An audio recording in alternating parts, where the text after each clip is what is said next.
Pô, mas deve ter batido um desespero, assim, no seu pai, né? Porque, tipo, tá vivendo no Chile. Aí, de repente, ele foge de uma ditadura, mas a única opção é ir pra outro país que vive uma ditadura também. Essa é a história da América Latina, né? A história objetiva da América Latina. Quer dizer, foi uma ditadura atrás da outra, né? Todos os países entraram num processo de golpes militares nos anos 70. E é muito interessante lembrar disso, porque isso mostra como a América Latina é muito conectada, um país com o outro. Nossas histórias são muito parecidas, né? É uma pena que a gente não tenha um trabalho mais efetivo, mais consistente, de articulação conjunta. O Brasil se vê muito isolado na América Latina. Ele acha que ele é quase uma exceção, né, dentro do contexto latino-americano, mas a gente, no fundo, repete, ou recupera, ou continua histórias que são histórias regionais, histórias macro-regionais, né? Histórias coloniais macro-regionais, histórias de lutas sociais macro-regionais. Isso vai produzindo esses dramas, digamos assim, pessoais, né? A explicitação um pouco essa, uma pessoa que está aqui lutando contra a ditadura aqui, vai para outro país e acaba tendo uma ditadura também lá, tem que fugir de um lugar para outro.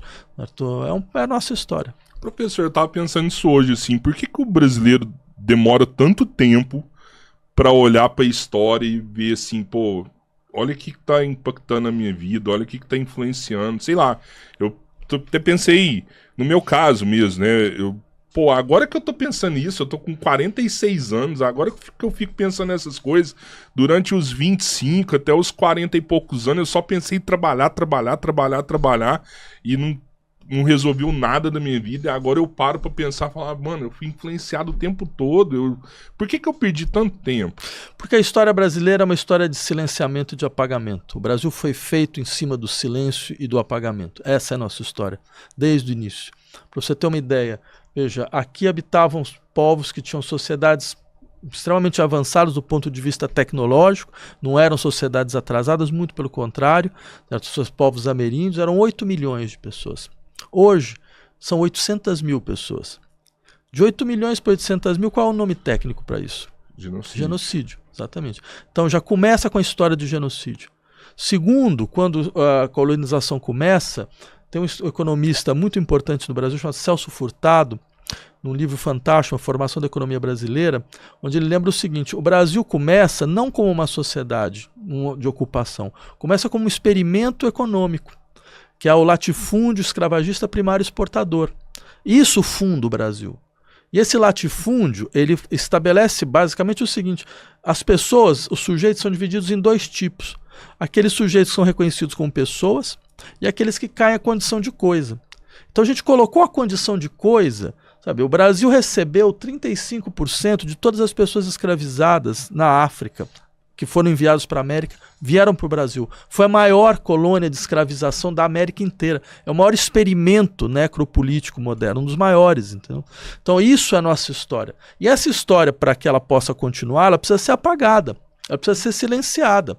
Você precisa falar que esses povos ameríndios que habitavam aqui eram todos arcaicos, certo? Era todo gente preguiçosa, que não queria trabalhar, porque os caras estavam lutando contra a sociedade do trabalho, porque entendia a alienação que hoje te submeteu, entendeu? Que você falou, pô, vivi 46 anos para um trabalho, mas eu sei que alguma coisa da vida eu perdi. Alguma coisa me foi escondida, né? Quer dizer, então as pessoas estavam lutando, mas não, eles são arcaicos. As pessoas que vieram para cá nessa situação de escravização, certo? A dor desse processo, a violência desse processo, certo? O apagamento que esse processo implica, porque afinal de contas você está colocando um ser humano na condição de coisa, né? Também tem que ser silenciado. Então essa história brasileira, e isso continua a todo momento, entendeu? Quer dizer, se você tem a gente está aqui no estado de São Paulo, o estado de São Paulo, se você for lá para Araguari, você vai pegar Bandeirantes, né? Como assim a Bandeirantes? Quem foram os Bandeirantes? Os Bandeirantes foram caçadores de homens. A função do cara era caçar gente, entendeu? Caçar gente que tinha saído da situação de escravidão, caçar gente que era indígena, que eles queriam colocar dentro de uma sociedade de trabalho.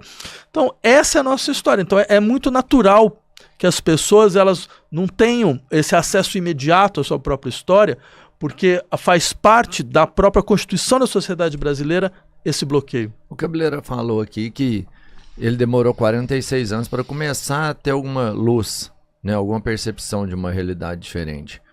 E Há tempos atrás, você conta que a história da América do Sul, de forma geral, sempre foi uma história de conservar o que sempre os interesses maiores tiveram.